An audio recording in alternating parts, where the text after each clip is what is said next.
Hello दोस्तों, Hindi mirror पर फिर से आपका स्वागत है। चलिए जुड़ जाइए हिंदी मिरर के साथ और अपने प्रश्न आगे के करने के लिए। आज हमारे आपके प्रश्न जो है कंप्लीट बिल्कुल 102 कंप्लीट हो जाएंगे। तो भारतीय संविधान से संबंधित ये प्रश्न बहुत अच्छे हैं और इसके बाद आपको वन लाइनर जो है मैं शॉर्ट वीडियो भी अपलोड करूँगी, तो उनको भी ज़रूर देखिए और हिंदी मिरर के साथ ऐसे ही बने रहिए अपनी अच्छी तैयारी के लिए और अपने अच्छे प्रश्नों के लिए और अपने एग्जाम के अटेम्प्ट के लिए। किस सभा का अध्यक्ष उसका सदस्य नहीं होता, ये प्रश्न आपके लिए छोड़ा गया था। तो किस सभा का अध्यक्ष उसका सदस्य नहीं होता है, इस प्रश्न का आंसर जो है आपका जाएगा, देख लीजिए, ए, राज्यसभा। ठीक है, चलिए डिटेल चेक करते हैं। यहाँ पर इसकी ए की यहाँ पर डिटेल है सारी। राज्यसभा का पदेन सभापति उपराष्ट्रपति होता है, वह राज्यसभा का सदस्य नहीं होता है, परंतु उसका निर्वाचन संसद के दोनों ही सदन करते हैं। संविधान के अनुच्छेद 89(1) अनुच्छेद 64 के अनुसार वह राज्यसभा का पदेन सभापति होता है। चलिए आगे चलते हैं। राज्यसभा के चुनाव के लिए अपेक्षित न्यूनतम आयु क्या है? राज्यसभा के चुनाव के लिए 25, 35, 30 या फिर आपका कल के जो प्रश्न थे ना 71, 72, 73 ये आ चुके हैं और 74 ऊपर चला गया और 75 ऊपर चला गया। ठीक है, ये प्रश्न की स्लाइड में थोड़ा सा गड़बड़ हो रखी है आपके यहाँ पर, फिर ये 76 आ चुका है। तो ऊपर जो प्रश्न है उसको हम देख लेते हैं। पहले 74 और 75 ही देख लेते हैं, फिर 71 ये जो कल आपके छुट्टे थे फिर उनको देख लेंगे। 74 आपका हो चुका, मैंने बता दिया है। अब देखते हैं 75 और यहाँ पर ऑप्शन भी इसके पूरे नहीं हैं, देखते हैं आगे मिल जाएंगे। तो चलिए 71 हम देखते हैं क्या जा रहा है प्रश्न। लोकसभा की प्रथम महिला अध्यक्ष कौन थी? तो ये प्रश्न बहुत ईजी है, चलिए डिटेल इसकी चेक कर लेते हैं। डी मीरा कुमार प्रथम महिला अध्यक्ष कौन थी, है ना, या कौन है? 15वीं लोकसभा की अध्यक्ष मीरा कुमारी लोकसभा की प्रथम महिला अध्यक्ष थी, जो जून 2009 से इस पद के लिए चुनी गई थी। वर्तमान में 17वीं लोकसभा के अध्यक्ष ओम बिरला हैं। 17वीं लोकसभा प्रश्न बन सकता है, 100% ये बन सकता है, क्योंकि लोकसभा के अध्यक्ष के बारे में प्रश्न हमेशा एग्जाम में पूछे जाते हैं। तो 72 देखते हैं अब हम। राज्यसभा के सदस्य चुने जाते हैं राज्य की विधानसभाओं द्वारा, राज्य की विधान परिषदों द्वारा, राज्य की विधानसभा विधान परिषदों द्वारा, नगर पालिका सदस्य, ग्राम पंचायतों के सदस्यों के द्वारा। तो राज्यसभा के जो सदस्य चुने जाते हैं 72 का अगर आप आंसर लगा रहे हैं ए, राज्य के विधानसभाओं द्वारा, तो बिल्कुल सही। चलिए आगे देखते हैं, यहाँ पर डिटेल है इसकी चेक कर सकते हैं। अब आते हैं 73 पर। 73 राज्यसभा के सदस्य का कार्यकाल कितने वर्ष का होता है? 3, 5, 6 या 2? राज्यसभा का पूछा गया है। तो 73 का अगर आपने सोचा है आंसर क्या, सी, 6 वर्ष यानी 6 साल, तो बिल्कुल सही है। चलिए आगे इसकी डिटेल है, चेक कर सकते हैं। यहाँ पर इसकी डिटेल नहीं है। ये प्रश्न जो आपका जा रहा है, ये प्रश्न समझ रहे हैं ना, कौन सा वो जो ऊपर हमारा छूट गया है, कौन से वाला, ये वाला 75। ठीक है, राज्यसभा के चुनाव के लिए अपेक्षित न्यूनतम आयु 25 वर्ष, 30 वर्ष और कितने वर्ष, यहाँ पर देख लीजिए कितने वर्ष। थोड़ा कन्फ्यूजन वाला चीज़ हो गई आज आपके साथ। ये यहाँ पर फिर दी गई है 32 और 35। तो राज्यसभा के लिए कितनी चाहिए आपको, ऊपर है इसका आंसर, देख लीजिए यहाँ पर, ये प्रश्न का आंसर है 30 वर्ष राज्यसभा के चुनाव के लिए। और यहाँ पर क्या पूछा जा रहा है, राज्यसभा के सदस्य के, यहाँ पर पूछा जा रहा है कितने वर्ष के लिए, वहाँ पर पूछा जा रहा है एज के लिए।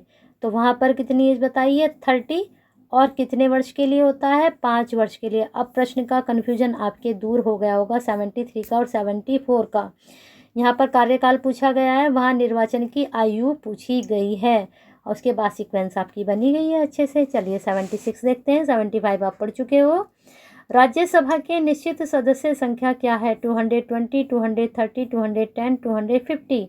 तो कितनी होनी चाहिए राज्यसभा की निश्चित सदस्य संख्या? 250। सारे राज्यसभा से प्रश्न बन रहे हैं, अच्छे से इनको नोट डाउन कर रहे हैं। हाँ, थोड़ा सा कन्फ्यूजन है तो, लेकिन अगर आप उसको देखेंगे 73, 72, 71 पहले देख लीजिए, उसके बाद फिर ऊपर जाइए 74 देखिए, 75 के ऑप्शन 2 नीचे हैं उनको भी आप देख लीजिए, तो प्रश्न सही से सीक्वेंस में आ जाएंगे। चलिए यहाँ पर डिटेल है, चेक कर लीजिए। 71 देख ली, 77 देखिए, भारतीय संसद में निम्न में से कौन से सम्मिलित है? राष्ट्रपति, लोकसभा, राज्यसभा, संसदीय कार्य मंत्री, लोकसभा, राज्यसभा एवं प्रधानमंत्री, लोकसभा, राज्यसभा, संसदीय सचिवालय भारतीय संसद में पूछा गया है। तो 77 का अगर आप लगा रहे हैं ए, राष्ट्रपति, लोकसभा, राज्यसभा, तो बिल्कुल सही है। चलिए प्रश्न पर आगे चलते हैं। यहाँ पर डिटेल है, इसकी चेक कर सकते हैं। शून्यकाल संसदीय व्यवस्था को किस देश की देन है? भारत की, अमेरिका, ब्रिटेन, स्विट्जरलैंड। तो शून्यकाल जो है भारत की देन है। प्रश्न अच्छा है। यहाँ पर देख लीजिए शून्यकाल क्या होता है। शून्यकाल, जो प्रश्नकाल हम बोलते हैं उसको शून्यकाल, ये कितने देर की होती है? 1 घंटे की हो सकती है, जिसे 0 आवर भी कहा जाता है। सामान्यतः बता दोपहर 2 बजे से 1 बजे तक के समय के लिए होती है और ये प्रश्न 100% में हमेशा पूछा जाता है।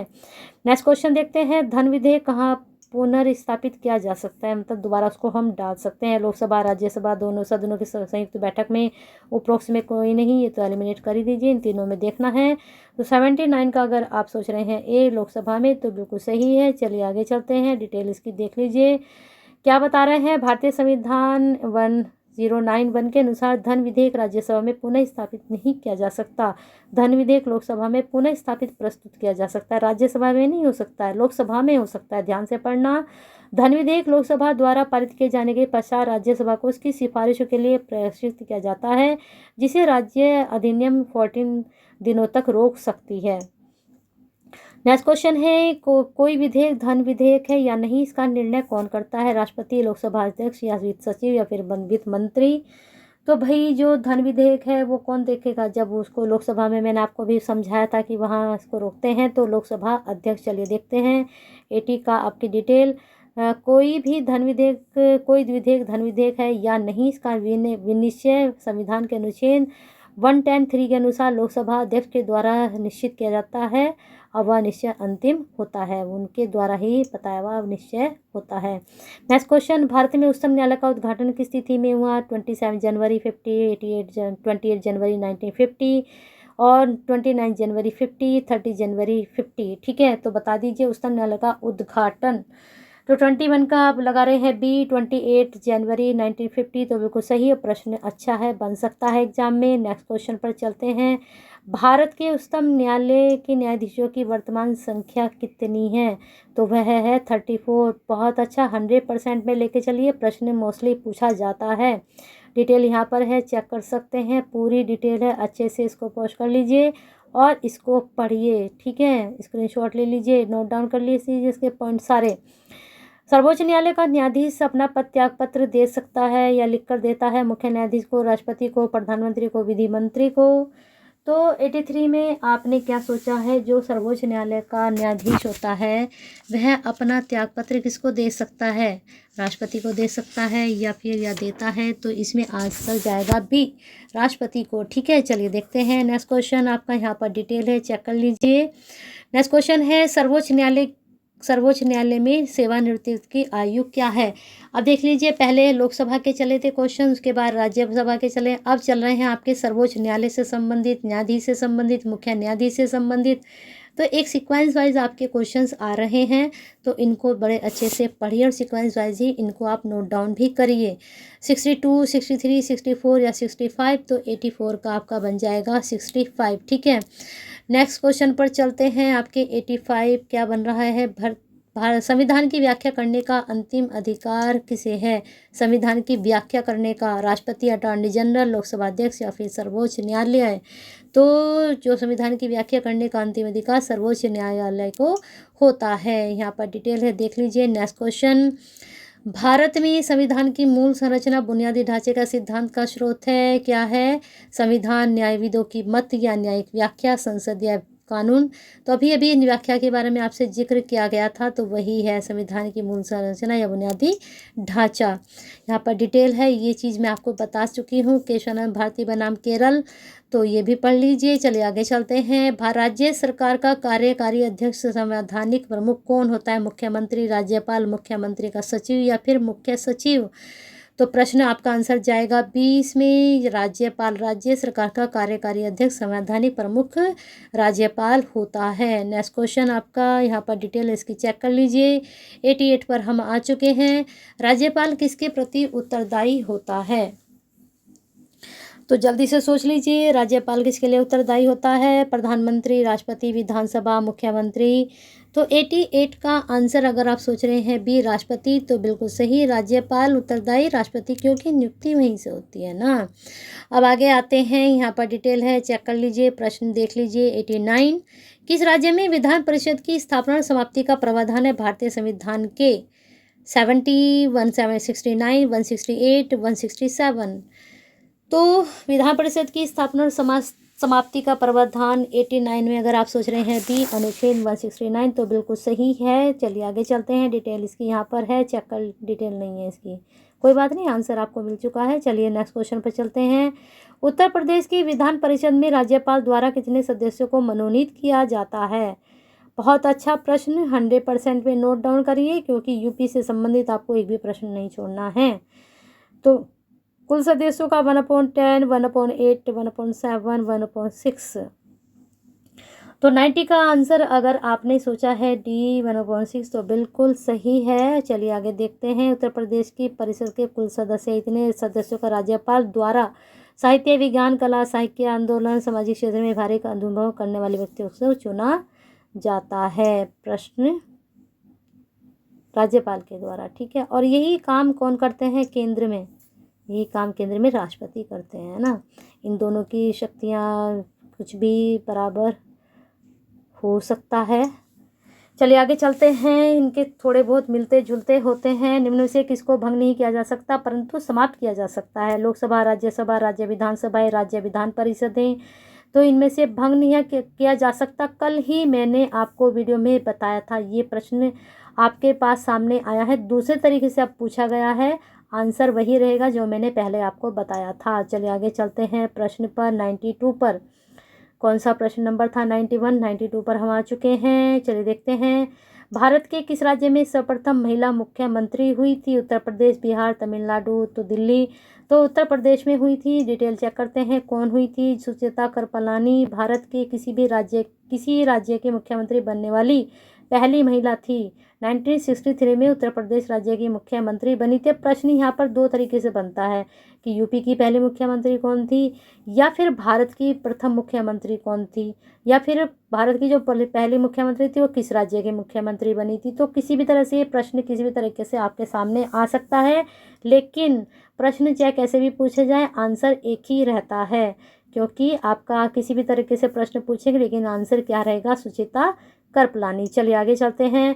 भारत में उच्च न्यायालयों की संख्या कितनी है? 24, 25, 22 या फिर 23? तो जल्दी से आंसर सोच लीजिए, इसमें क्या सोच रहे हैं। 93 का अगर आपने सोचा है बी 25, तो बिल्कुल सही है, उच्च न्यायालयों की संख्या 25 है। और उसमें मैंने आपको न्यायाधीश वगैरह भी बता दिए हैं कितने हैं वर्तमान में भी। नेक्स्ट क्वेश्चन 94, निम्न में से किसके सामने उच्च न्यायालय और उच्चतम न्यायालय दोनों की अधिकारिता में आते हैं?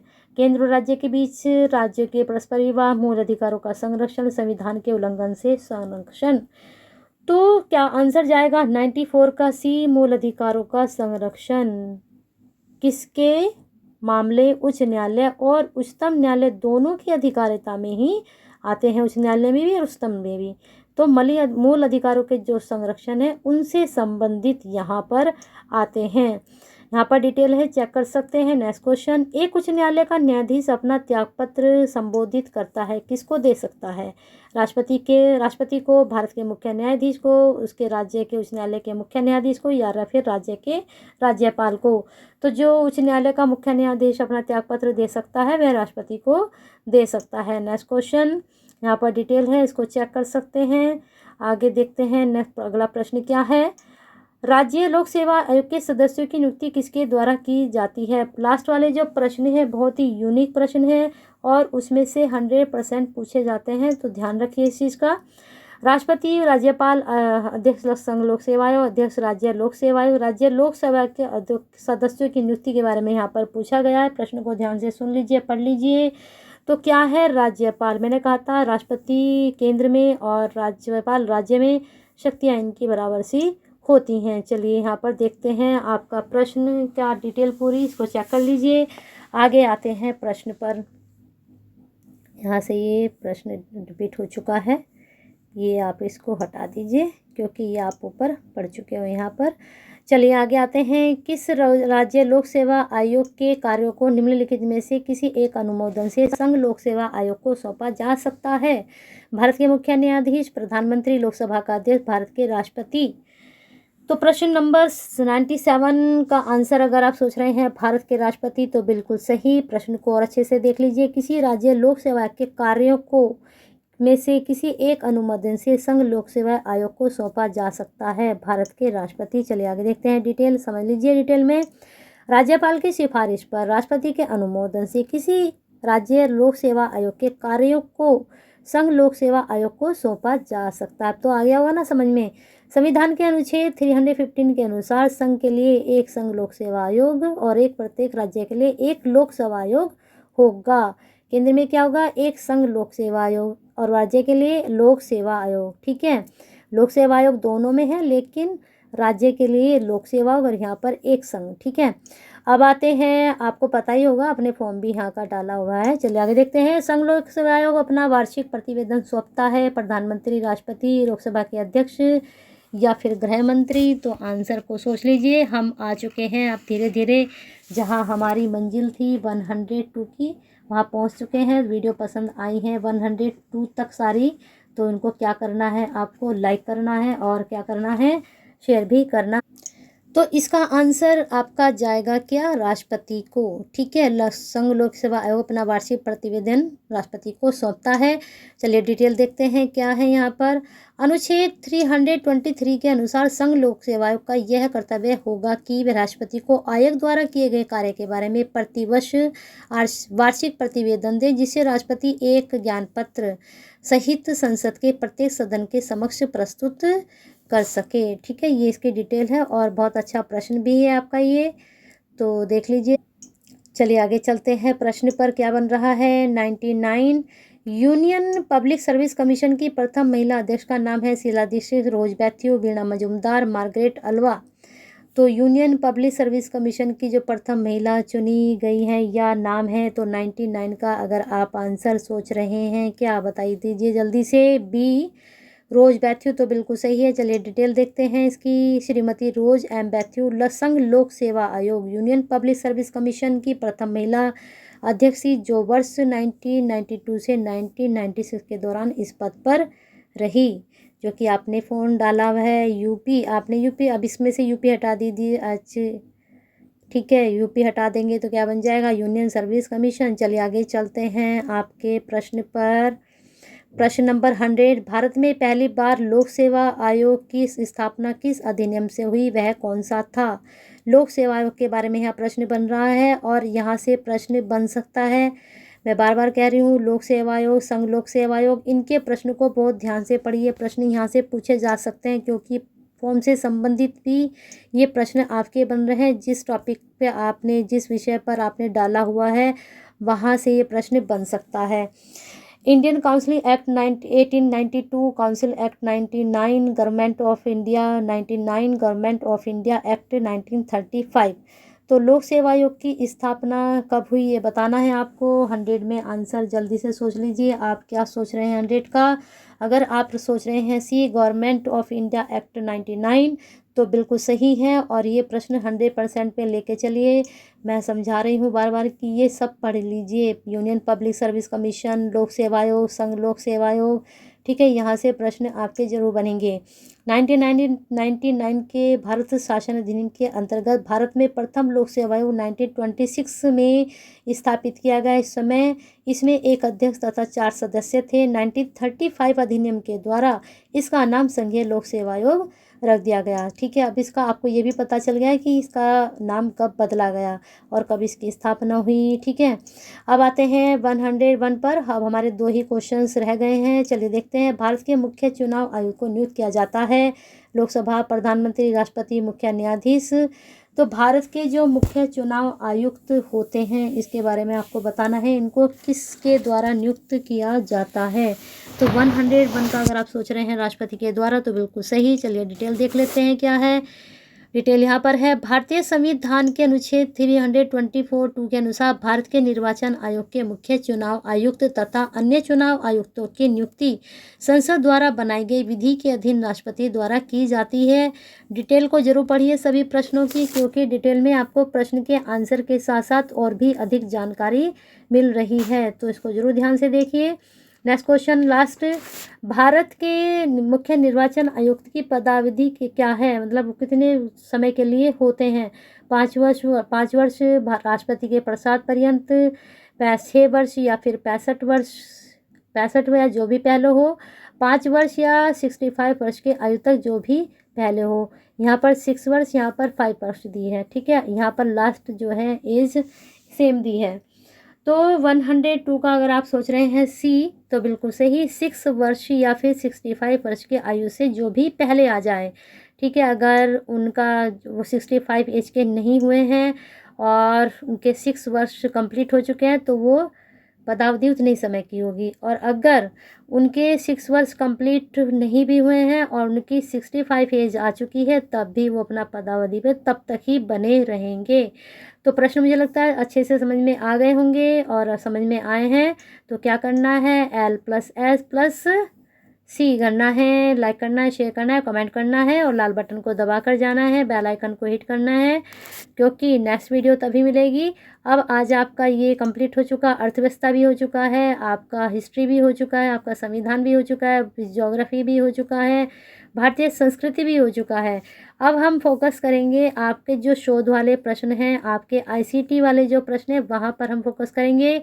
और 1-2 दिन अभी इनको डालते हैं, 25 हो गई है, तो आपका 26 तक इसको ख़त्म करके फिर करेंगे हम क्या, हम करेंगे जितनी भी स्टेट हैं उनसे संबंधित जो प्रश्न आते हैं, सिर्फ 30 क्वेश्चंस आपके उसमें लिए जाएंगे। जो 30 क्वेश्चंस आते हैं, क्योंकि कॉमन पेपर वो होता है, तो यूनिवर्सिटीज़ के सबके पेपर हम लेंगे जहाँ से ये प्रश्न बनते हैं। तो बने रहिए हिंदी मिरर के साथ, और अपना प्यार और साथ हिंदी मिरर के साथ ऐसे ही बनाकर रखिए, क्योंकि आपका हमारा लंबा साथ बनने वाला है, जाने वाला है। क्योंकि और भी कंपटीशन की आप तैयारी करेंगे तो हिंदी मिरर पर हर तरह के कंपटीशन की आपको तैयारी कराई जाएगी। कमेंट बॉक्स में ज़रूर अपनी क्वेरी को दीजिए, और हिंदी मिरर के साथ अपना प्यार साथ ऐसे ही बनाकर रखिए।